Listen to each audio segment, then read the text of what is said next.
Assalamualaikum warahmatullahi wabarakatuh. Perkenalkan, nama saya Nur Anita Adiastuti, biasa dipanggil Nita. Saya adalah mahasiswa Pendidikan Matematika Universitas Negeri Semarang, program doktoral. Kali ini saya akan membedah sebuah buku mengenai dynamic assessment. Tak lupa saya ucapkan terima kasih kepada dosen-dosen pengampu saya. Yang pertama adalah Bapak Profesor Dr. Kartono dan yang kedua Bapak Dr. Masrukan.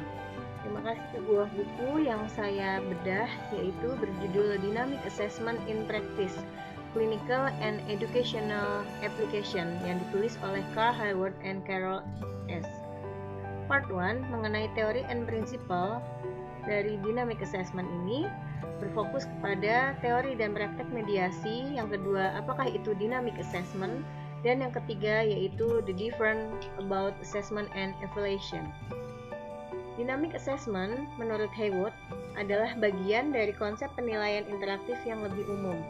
Mungkin ini bisa berguna untuk mengkarakterisasi sebagai pendekatan interaktif untuk penilaian psikologis dan psychoeducation, di mana penguji akan memasukkan ke dalam hubungan aktif dengan subjek dan melakukan lebih dari sekedar memberikan instruksi, mengajukan pertanyaan, dan merekam tanggapan. Di sini pendekatan dinamis adalah di mana interaksinya akan lebih kaya dan ada pengajaran aktual, bukan dari jawaban tetapi alat kognitif. Di dalam interaksi ini di mana ada upaya sadar yang terarah dan disengaja untuk menghasilkan perubahan subjek. Ada sebuah artikel yang berjudul Dynamic Assessment for Education yang ditulis oleh Leeds and Elliott pada tahun 2000 yang menjelaskan bahwa penilaian dinamis adalah istilah umum yang digunakan untuk menggambarkan rentang heterogen. Pendekatan yang dihubungkan oleh elemen umum, yaitu mengenai instruksi dan umpan balik yang dibangun ke dalam proses pengujian itu, dan akan dibedakan berdasarkan kinerja individu masing-masing. Sehingga, dynamic assessment ini memiliki besar bantuan yang diberikan secara langsung, yang bergantung pada kinerja dan kemampuan modifikasi peserta tesnya. Sebaliknya, tindakan konvensional membutuhkan instruksi yang terbatas. Biasanya melibatkan panduan awal dan umpan balik kontingen dari penguji secara aktif. Tidak disarankan dengan alasan bahwa itu akan merusak standarisasi pengujian. Beberapa sumber yang tadi sudah saya jelaskan secara singkat, maka Hayward and Zuril pada tahun 2002 memberikan definisi bahwa bagian dari penilaian interaktif yang mencakup pengajaran mediasional yang disengaja dan direncanakan dan penilaian efek dari pengajaran itu pada kinerja selanjutnya, di halaman 40.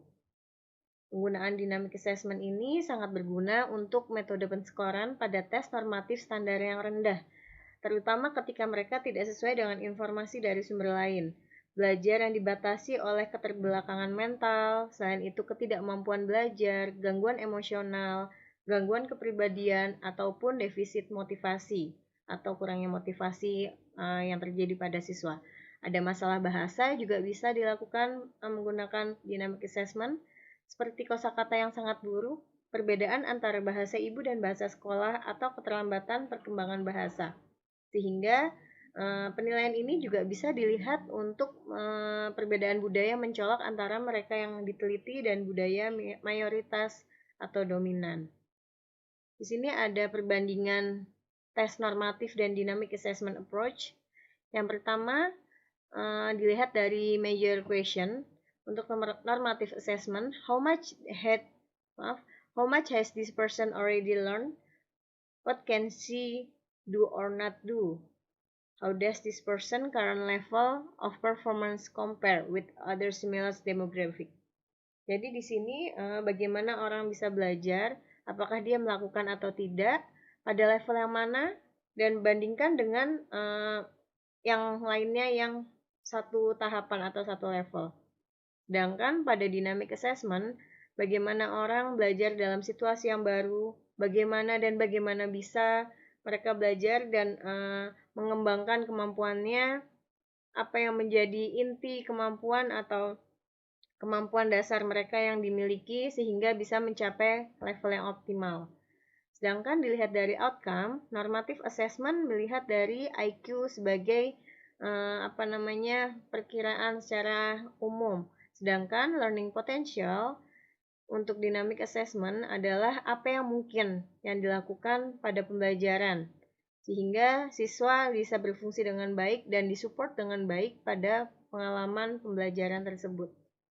Selanjutnya, jika dilihat dari prosesnya, standardized, same for everybody, focus on product of past experience. Jadi di sini adalah fokusnya kepada produk dan pengalamannya yang dilakukan. Sedangkan pada dynamic assessment lebih individualis, responsif untuk setiap orangnya, dan proses ini lebih dioptimalkan atau kita lebih memfokuskan kepada prosesnya daripada kepada hasilnya. Selanjutnya dilihat juga dari interpretasi dari hasil. Kalau normative assessment itu mengidentifikasi batasan-batasan dan learning and performance-nya, mengidentifikasi perbedaan dari setiap kemampuannya. Untuk dynamic assessment-nya, mengidentifikasi pembelajaran dan semua yang dia miliki, sehingga hipotesis ini akan menjadi lebih baik untuk setiap siswa. Jadi kita tidak bisa menyamaratakan, kita harus mengidentifikasi terlebih dahulu. Selanjutnya adalah role of examiner. Di sini adalah untuk normative assessment, proses record effectively neutral. Maksudnya di sini adalah kita lebih melihat problemnya dan bagaimana hasilnya. Sehingga untuk dynamic assessment lebih mengidentifikasi mengenai obstacle-nya, mengajar kognitif strateginya, sehingga mempromot apa yang bisa dilakukan perubahan.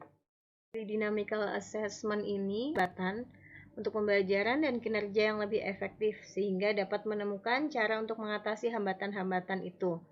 Sehingga diharapkan untuk dapat menilai efek penghilang hambatan, sehingga pembelajaran berikutnya akan lebih baik dan efektif. Tujuannya dynamic assessment ini adalah menyarankan apa yang dapat dilakukan untuk mengalahkan prediksi pesimistis yang sering dibuat berdasarkan hasil tes normatif yang terstandarisasi. Jadi selama ini tes itu sudah ada standarisasinya, memperkirakan jenis dan jumlah intervensi yang akan diperlukan untuk menghasilkan peningkatan yang signifikan, sehingga kemungkinan efek yang muncul. Pada tahap pengembangan DA saat ini, perkiraan itu sangat jarang dapat direduksi menjadi angka-angka. Hingga batasan-batasan dari dynamic assessment ini ada beberapa, salah satunya yaitu semua pendekatan penilaian dinamis melibatkan beberapa upaya untuk mengubah kinerja peserta ujian. Data tidak boleh digunakan untuk klasifikasi dan tidak dapat dirujuk ke tabel normatif untuk interpretasi. Sebagian besar interpretasi data tergantung pada keterampilan dan pengalaman penguji, sehingga yang ketiga, batasannya yaitu reliabilitas kesimpulan tentang defisiensi fungsi kognitif belum mapan. Ini artinya adalah penguji yang berbeda dapat mencapai kesimpulan yang berbeda-beda, yang mencerminkan pelatihan dan pengalaman mereka sendiri. Depend on pengujinya, jadi tergantung penguji memberikan kesimpulan terhadap apa yang sudah diteskan. Prinsip penggunaan dynamic assessment ini yaitu untuk mengidentifikasi area kekuatan dan potensi kekuatan dari orang yang akan dites, sehingga dapat menemukan kinerja apa yang mungkin dilakukan dan kondisi pembelajaran yang optimal dan intervensi yang sesuai. Dan untuk menentukan kondisi optimal seperti apa yang mungkin terjadi. Ini dapat dilakukan pada tes kecerdasan standar yang sebagai instrumen yang sangat baik untuk tujuan umum mengklasifikasi. Contoh dan manfaat dari dynamic assessment, di mana penilaian terbaik untuk melihat bagaimana pola anak belajar. Jadi kita bisa melihat bagaimana pola-pola siswa yang akan dites itu belajar. Dan akhirnya bisa menentukan proses pembelajaran yang sesuai dengan karakteristik anak. Mengapa ini dilakukan? Tidak lain adalah mendapatkan hasil belajar yang optimal. Ada konsep asumsi dasar teoritis dari penilaian dinamis. Yang pertama yaitu beberapa kemampuan yang penting untuk pembelajaran tidak dinilai oleh tes kecerdasan normatif dan standar. Yang kedua, mengamati pembelajaran baru yang lebih berguna dari membuat katalog atau dugaan produk pembelajaran yang lama. Sejarah itu perlu tapi tidak cukup. Yang ketiga, mengajar dalam ujian memberikan cara yang berguna untuk menilai potensi dibandingkan dengan kinerja. Yang keempat, semua orang biasanya berfungsi kurang dari kapasitas intelektual mereka. Dan yang kelima, adanya banyak kondisi yang tidak mencerminkan potensi intelektual dan mengganggu ekspresi kecerdasan seseorang. Tujuan utama dari penilaian statis dan normatif yaitu yang pertama dilihat dari proses, mempertimbangkan apa yang ingin dicari dari pelaksanaan tes kemampuan ini, yaitu pertanyaan apa yang ditanyakan tentang proses penilaian mengenai tes kecerdasan. Dan yang kedua, hasil tesnya adalah tes kecerdasan standar yang sudah diklasifikasi sehingga dapat menempatkan orang yang mendapat skor pada tingkatan IQ tertentu ke dalam kategori atau rentang kecerdasan yang sudah diklasifikasi itu. Soal yang digunakan adalah soal-soal yang HOTS ataupun soal-soal yang lainnya.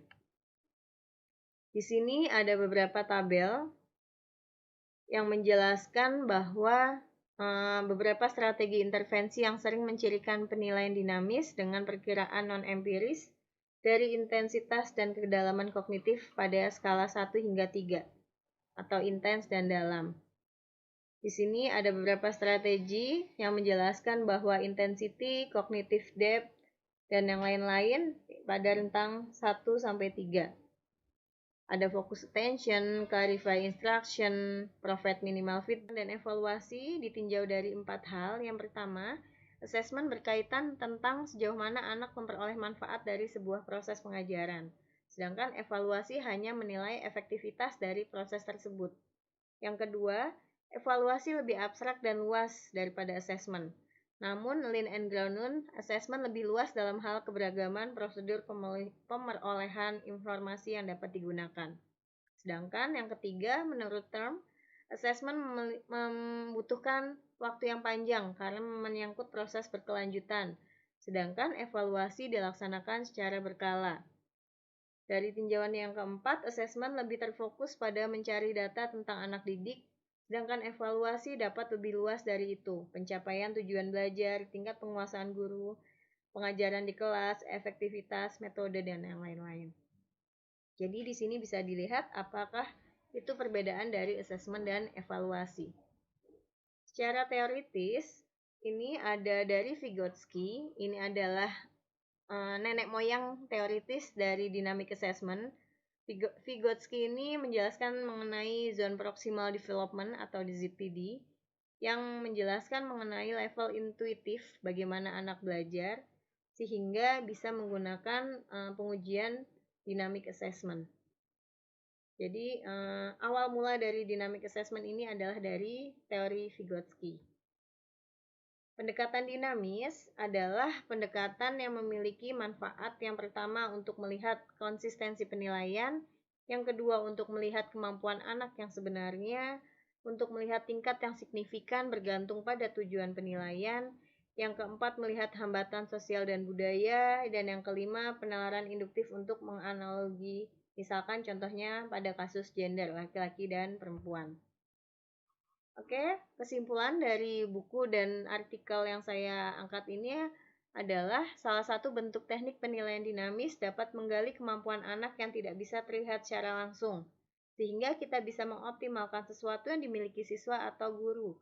Pendekatan ini biasanya diaplikasi dengan ilmu psikologi dan education bahwa bukan hasil yang dilihat, namun proses dan potensi, sehingga perlu mendapatkan perhatian khusus yang harus dinilai atau diperhatikan.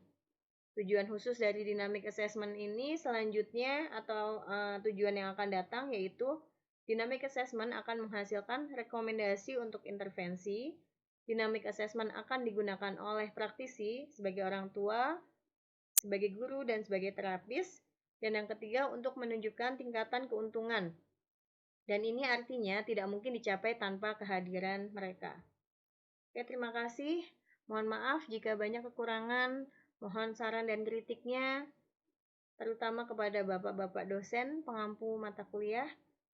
Saya ucapkan terima kasih. Billahi taufik wal hidayah. Wassalamualaikum warahmatullahi wabarakatuh.